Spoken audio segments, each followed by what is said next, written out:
yesterday and the last few ventures. We've been joined by a few more folks this morning. Good morning, Mr. Elliott. Good morning. Mr. Cohn and Mr. Autry. So I'm glad that you all are out here for the next part of the venture. We're going to this morning mostly go out and talk about some of the early morning action on September the 19th in the area of Jay's Mill.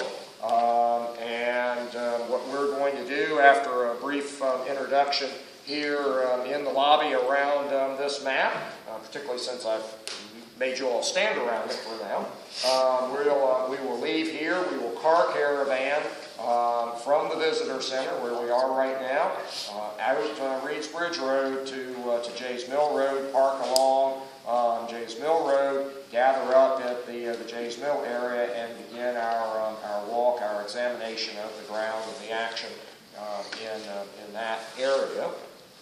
Dave has provided you a handout and a graphic associated with this, and we'll make use of that out on the field.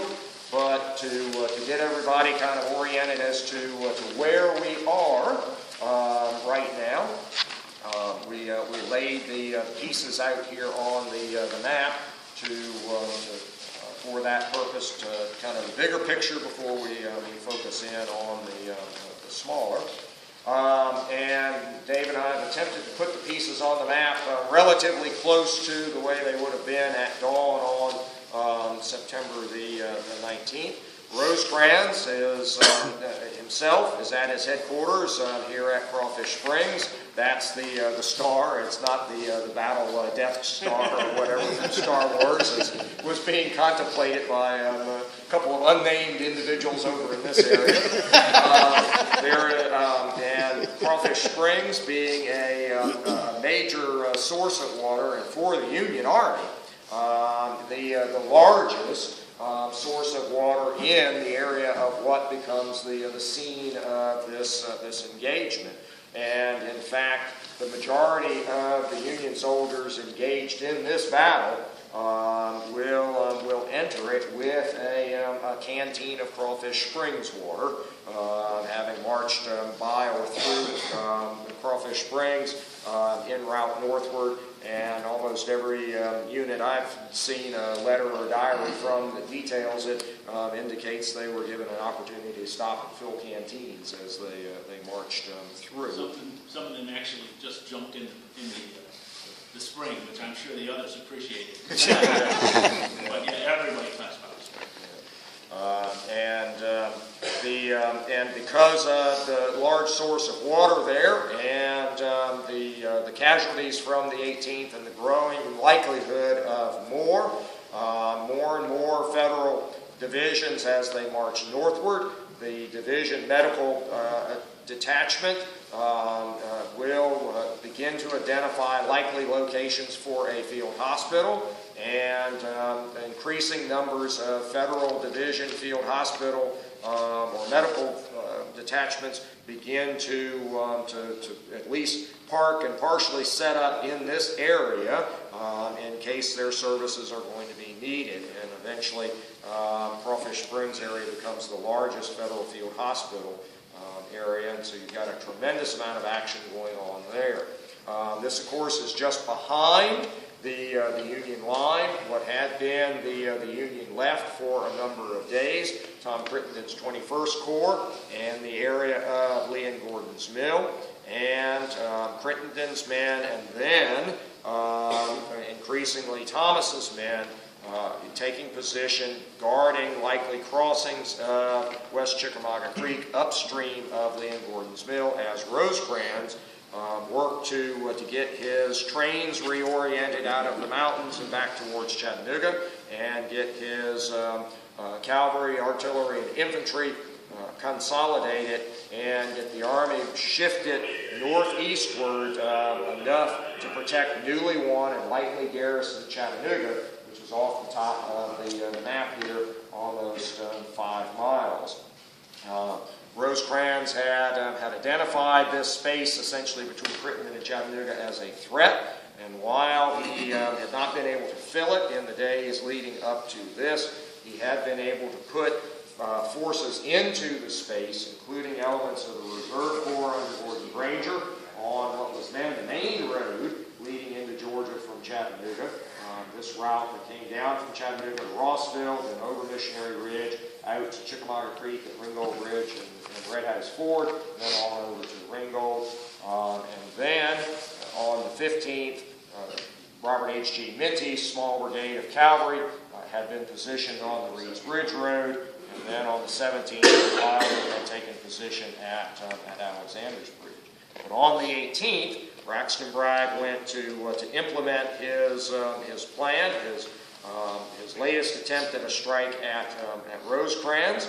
Had ordered Polk and Hill's corps to move up and demonstrate along Chickamauga Creek from Lee and Gordon's Mill points upstream to try to fix Crittenden and Thomas and other Federals in place, while troops under Simon Bolivar Buckner, William Henry Talbot Shot Pouch Walker, Bushrod Russ Johnson, and Nathan Bedford Forrest moved up from the south, in from the southeast, and in from the east, and moved towards crossings downstream of Lee and Gordon's Mill at Dalton's Ford, Thedford's Ford, Alexander's Bridge, Reed's Bridge, and as high up, designated as high up as Dyer's Ford and Dyer's Bridge, with the idea that those troops would cross the creek and then sweep, as Bragg said, sweep up the Chickamauga to strike the Union left flank at Lee and Gordon's Mill.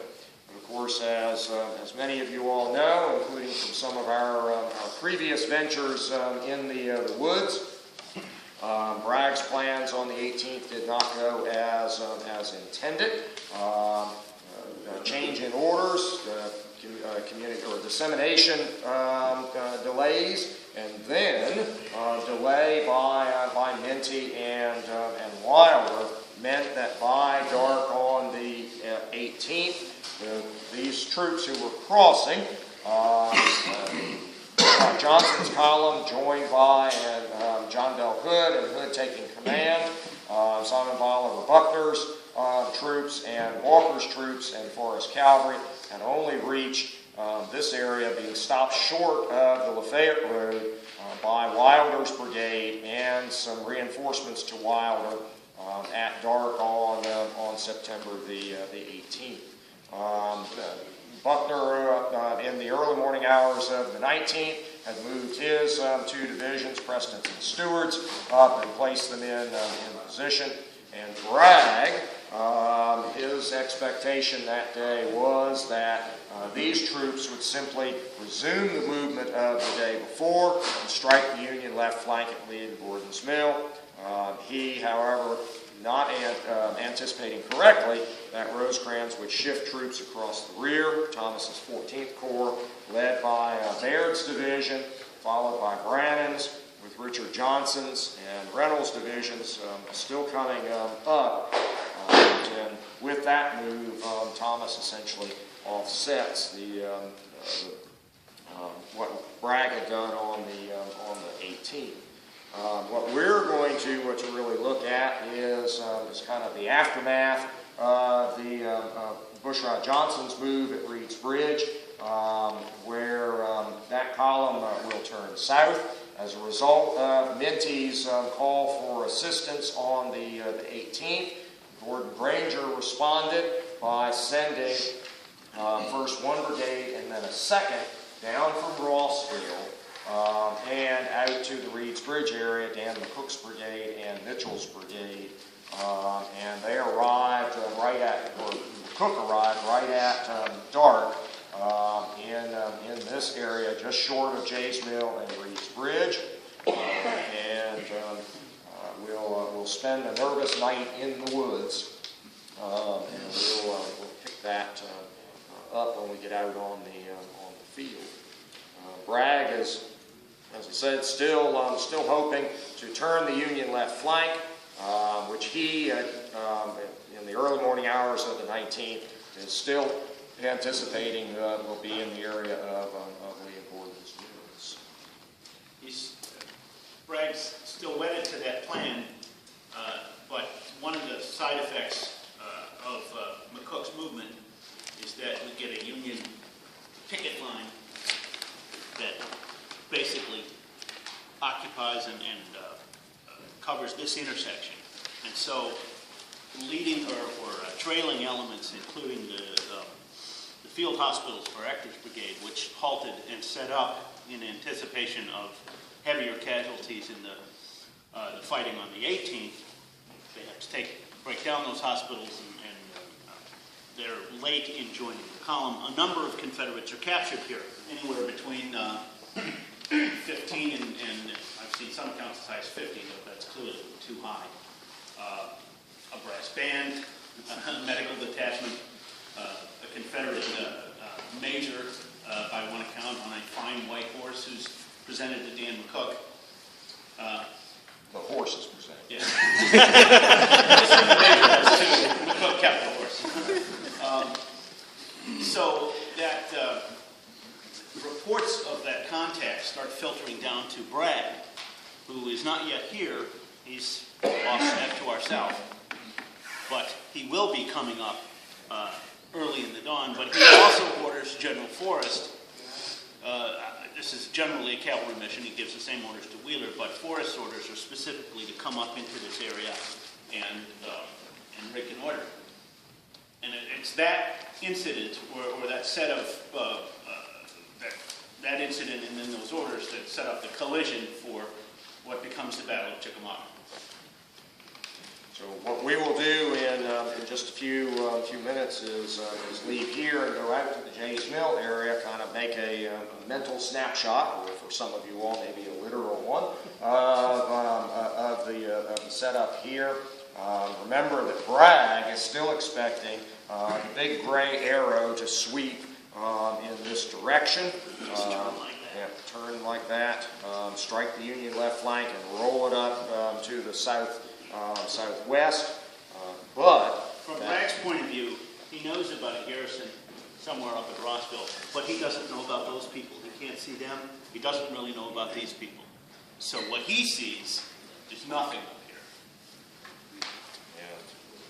So but the movement of Cook and Mitchell the evening before, and then Thomas's troops overnight have now put two federal divisions, the equivalent of really a small second one or third one, with more coming up there. They're now approximately, well, counting the two divisions, 1st and 3rd Division, 14th Corps, and McCook's total strength, there's somewhere in the neighborhood of 12,000 to 13,000 federal troops on Bragg's right flank. Brandon and Beers had arrived at 3 o'clock in the morning. No, Baird, just as it gets light, right at dawn, and Brannon just shortly behind that. So It's dawn. Right. They get to Kelly's Field, they go into I wouldn't say a combat formation, but a quick deployment, and they're actually in the middle of making even though they've marched all night long through what became some pretty difficult conditions, the men immediately set to building little fires, and since it's first thing in the morning, guess what they want? A cup of coffee. And they are squatted around their little fires, boiling their cups of hobo coffee.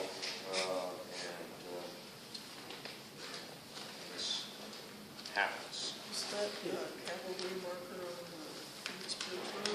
the No, this is Dan McCook's and Mitchell's infantry brigades. The cavalry that had been on Reeds Bridge Road, Minty, had withdrawn on the late afternoon of the 18th and had gone down here, and we could, if we wanted to, we could have another little symbol. He's in this area down here. Although actually, technically, by dawn, he's got new orders, and Wilder is actually now moving back there. And Minty's coming up here. Minty's moving going north. General McCook, Colonel McCook, I just paid him the ultimate compliment. Well, that, It's what he you wanted gave more him than the anyone. star he wanted. Colonel McCook actually gets down here at dusk after Minty's gone, and he doesn't know where General Minty is, or Colonel Minty. And so he's actually somewhat confused about the tactical situation. But orders are orders, and so he sits out there, and he later gets reinforced probably about midnight, by middle, 10 to 12, something like that. Is there any speculation as to where the farm road that Croxton's brigade followed? Well, I think it's probably this one, but he doesn't go out very far along the road before he halts and deploys with 3 regiments up and 2 regiments back. So they were probably in Powell. No, my reading of the soldier accounts is that when they get here, the regiments deploy in line of battle, stack arms. The men are told they can break ranks, but they've got to stay right close to the gun line, and they start gathering up combustibles and building these little fires. All 3 of the brigades deployed in the battle line or into column of division fairly quickly. Yeah, Cruxton, right here in Kelly Field. Vandermeer seems to be more along the road, just a little bit further to the north. Connell, I don't get a good sense of exactly where Connell stops, but he's Somewhere in probably, the field. yeah, somewhere in the field, Hard probably to say. more along the road.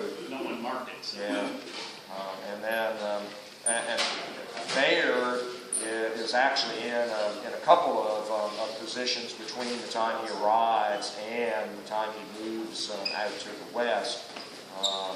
And when he arrived, he was originally deployed kind of astride the road, guarding again, because they know that the Confederates who crossed the creek the day before are down here, and they are now north of them, and they're worried about potentially coming into to that area. So Baird is initially oriented more to the south, but then as things develop, Baird's going to reorient more to the eastwards.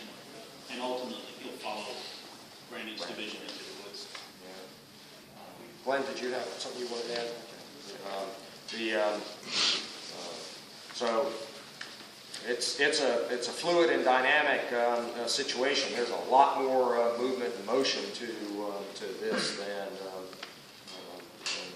I think sometimes we really appreciate. Do you have?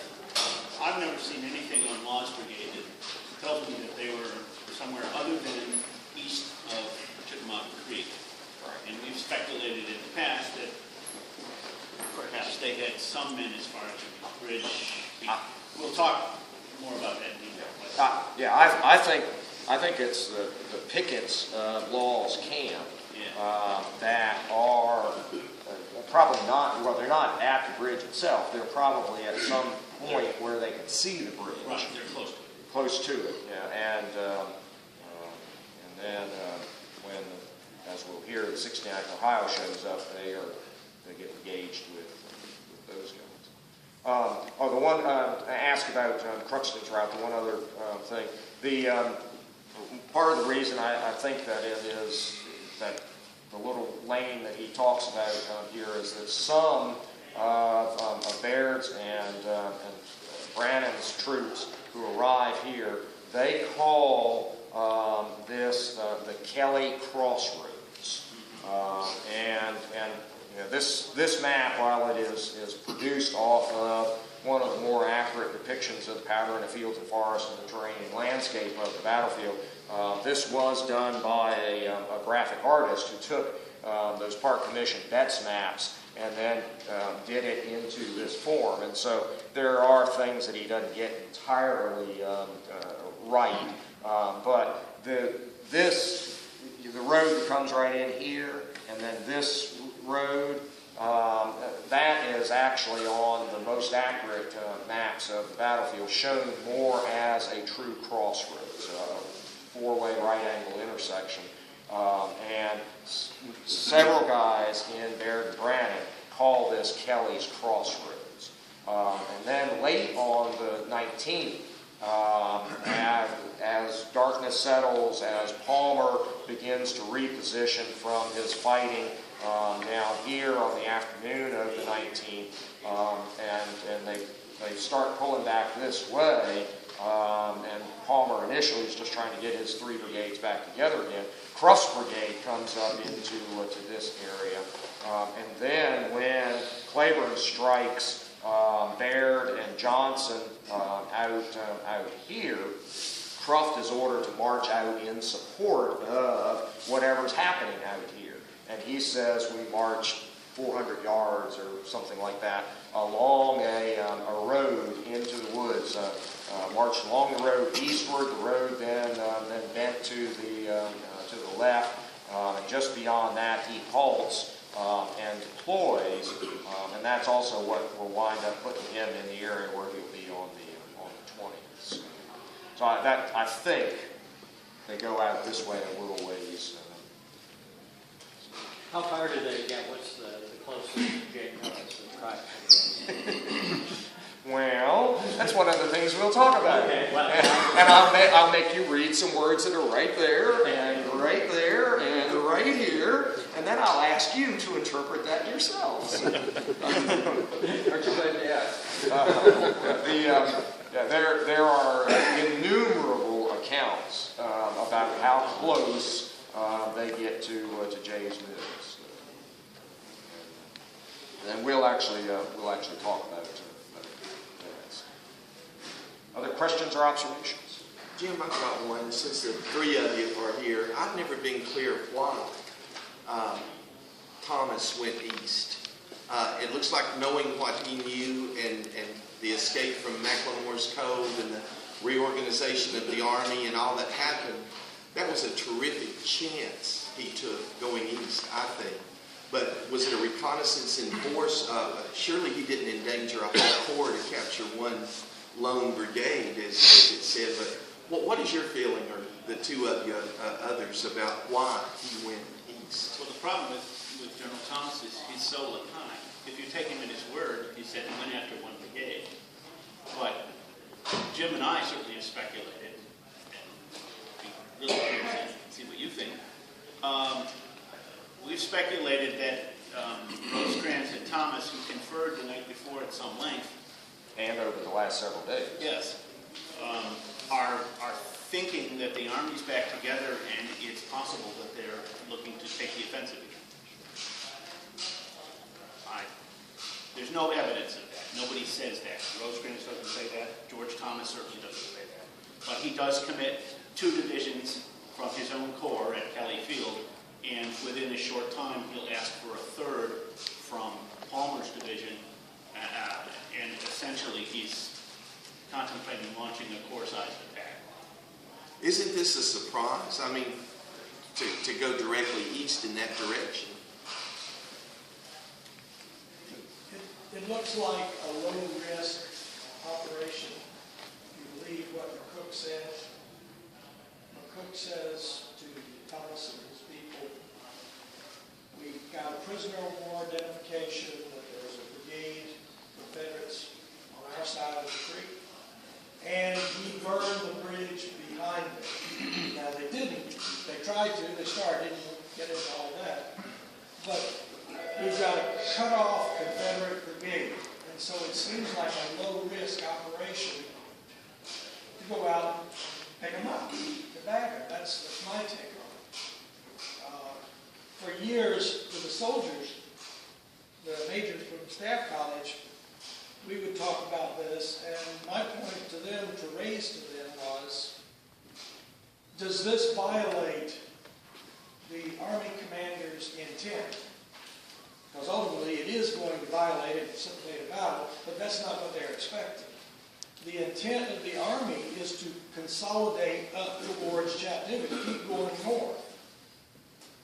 And so what appears to be a low risk to Thomas, as McCook is so adamant, turns out to be a target that grabs a hold of the Army of the Cumberland when it's strung out along the road. But I don't know what was in Thomas's mind, but my speculation is that it was simply these guys are trapped. These Confederates are trapped. But if the bridge isn't destroyed, and if there are other thousands already across without a bridge, but they didn't know that. The Federals are as much in the dark about what's in front of them as the Confederates are. That was sort of my point exactly, because they didn't know what was out there, plus they knew there was a division in the Army here with all these Confederates between them, and it looked like it looks like a high-risk operation to me. I've always just had that question.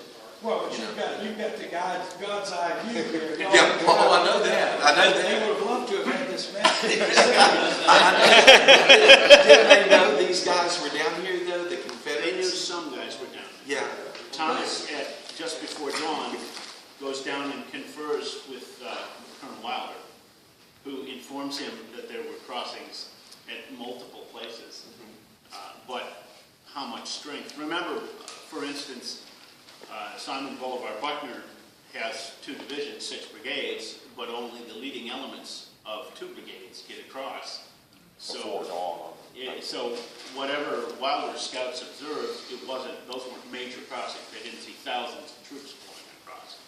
Wilder has contact with an infantry column of modest size, Walker's Reserve Corps of about 6,000 people, and Minty clearly identified Bushrod Johnson's column at about the same sort of strength. So they know that there's 10 to 12,000 people somewhere down there. But up here at Jay's Mill, there's, it's too amorphous, and there's no reports of what's out there. So a low-risk operation, just go out, gobble them up.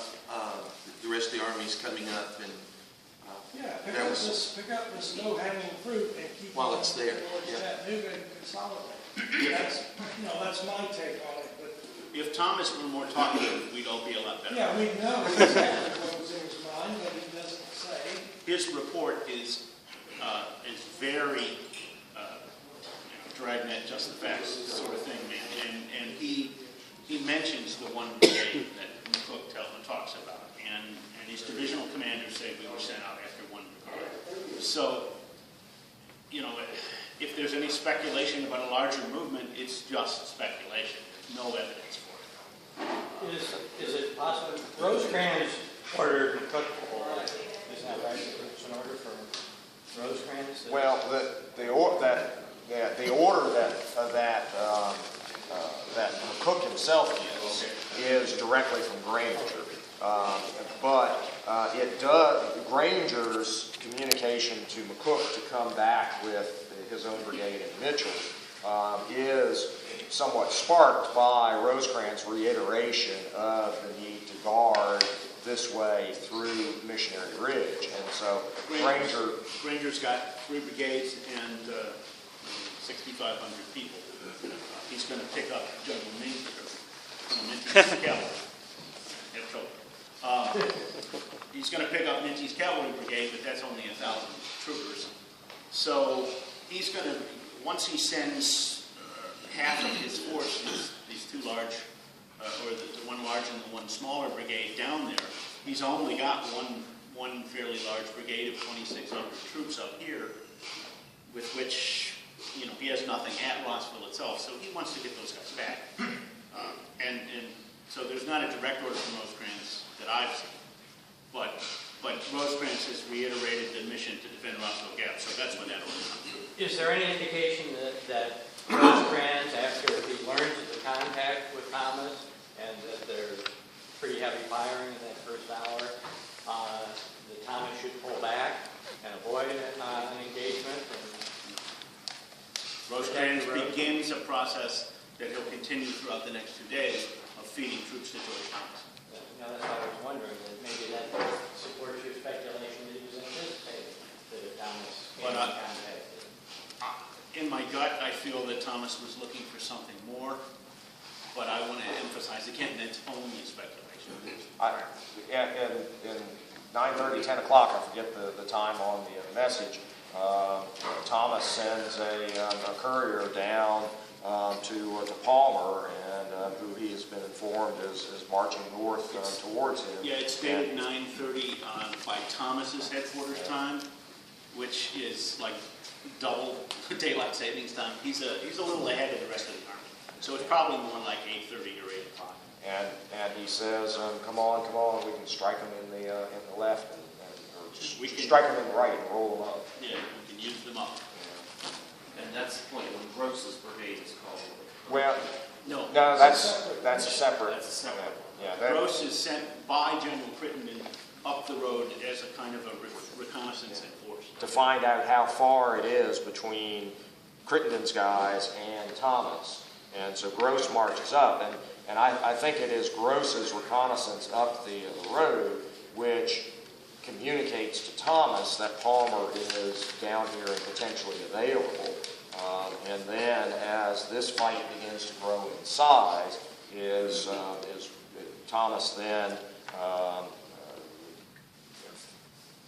works to draw Palmer into the fights. Confederates capture a copy of that message, and in their speculation in the weeks after the battle, they will actually talk about being attacked by General Thomas and General Thomas precipitating the battle because they have this captured order. But another copy does get through to Palmer, and it brings Palmer north. Crittenden says, yeah, go, and releases him. Where, this is obviously later development, but where's Cheatham when the day starts? He is one of these two divisions here, Cheatham and Hindman, and actually a little after dawn, Cheatham is starting to move over this way and beginning to cross at Dalton and Thedford's Ford. And Hindman has taken over the responsibility of demonstrating on a broader front in the area of Lee and Gordon's Mill.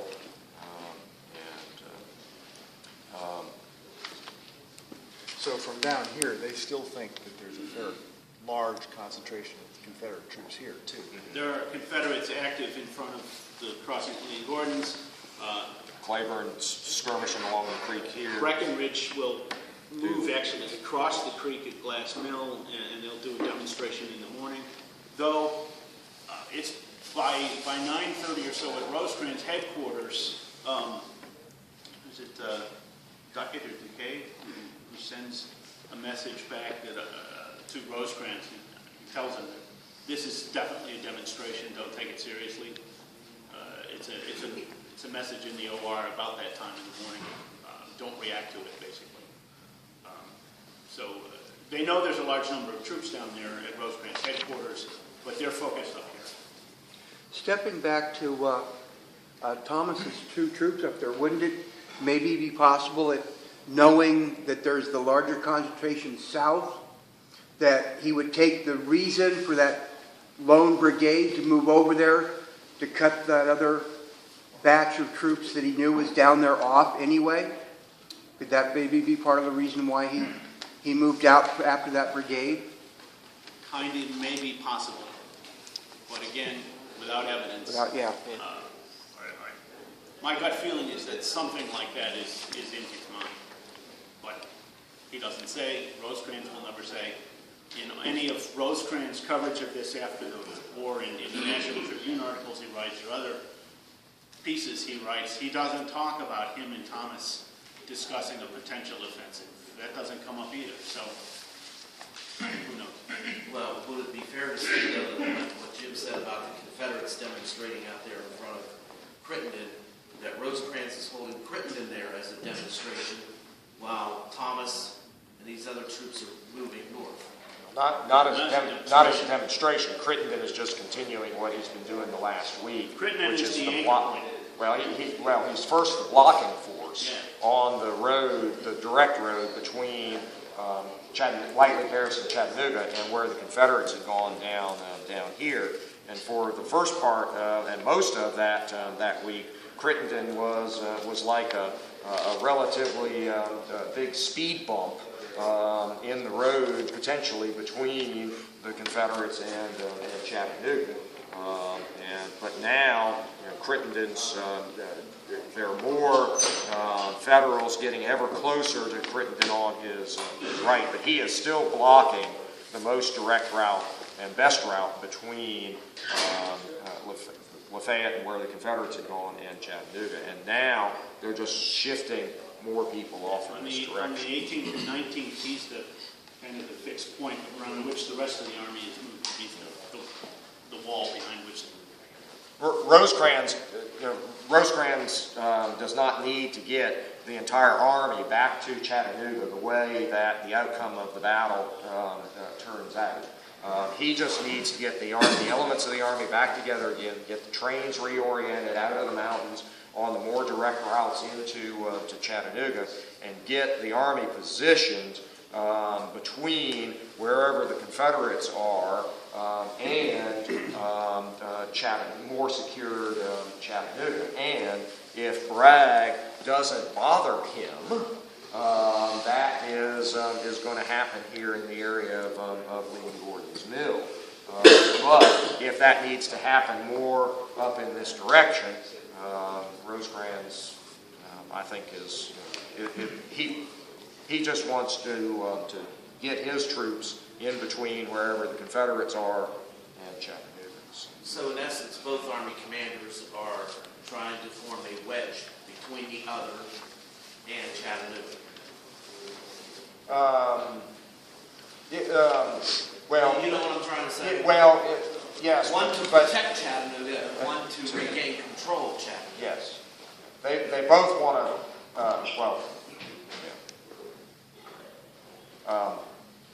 any other, okay. Let's get ready to get out on the battlefield. The one thing I want to emphasize before we go out, because it does play a little bit into this picture. On this map, outlined in the black, is the 5,300 acres of the Chickamauga Battlefield Unit of the National Military Park. The veterans originally wanted a much larger battlefield. They wanted a 10,000-acre battlefield, which would have been more like a big oval, with the northern part of it up here at Rossville Gap, and extending all the way down to Glass's Mill. They never drew a really detailed map or drawing of what that would be. Congress didn't buy the 10,000-acre battlefield concept. They authorized a 7,600-acre battlefield, which would have been from this wet weather drainage right up here, which is up by there's a Quick Mart gas station and an I-Place on either side of it today along the Lafayette Road, would have been from here to Lee and Gordon's Mill. And it would have included this land in here, all the land out to here, the land out to Reed's Bridge, all of this, and then down to this area. But the money appropriated by Congress was not sufficient to buy 7,600 acres. And as a result, they wind up with the roughly 5,000 acres and now 5,300 acres that we have today. But as a result, this is part of the community of Fort Oglethorpe today. We, as a result, get to think about Reed's Bridge Road as being what is Reed's Bridge Road in the Battlefield Park today, going from here at the traffic light eastward and then turning southeastward along this corridor. But at the time of the war, Reed's Bridge Road had kind of a second arm, and that is this right here. And when somebody says we took the road to Reed's Bridge, you've got to think about who they are, where they are, when they're saying that, and then contemplate, are they talking about moving on this road or this road? Now, this stretch right in here is today basically Forest Drive in the community of Fort Oglethorpe. Fines, gas, appliances is right here. There's a little Quick Mart right there. The post office is right back here. The old city hall, now the fire hall, is back here. So Forest Drive, this stretch is basically this road. What does not survive today is this. This is all just houses in here. The reason I'm bringing this up is that when Mitchell and McCook leave here, and this is also probably the way they came in, what they're going to do is they're going to marching column along the road, and they're going to go out this way. Okay? They're going out a little bit further north than the Reeds Bridge Road we know today, and further north of Brannan and Baird. There's greater distance between Brannan and Baird and Mitchell and McCook than you might think otherwise. You know, Dan McCook does not have very far at all to ride if that's only the distance. But Dan McCook's got a little bit further distance to go to hook up with Thomas. So, Where does Vanderveer go in? Vanderveer is going to go in along this arm line. He goes in that arm? Yeah. And he marches out a short distance on the top of the first rise along in here. He deploys 2 up and 1 back because the 9th Ohio is still getting the wagons parked. And then he marches out along the corridor of the roads. Okay. So kind of remember that. And if anybody doesn't have one and wants one, we can get you copies of the brochure if you want to kind of have something handy that would show that. Has it changed? Has it what? The brochure? No, this is the same edition we've had for a couple of years. A new edition is being produced now. I'll collect the edition. Yeah. Okay.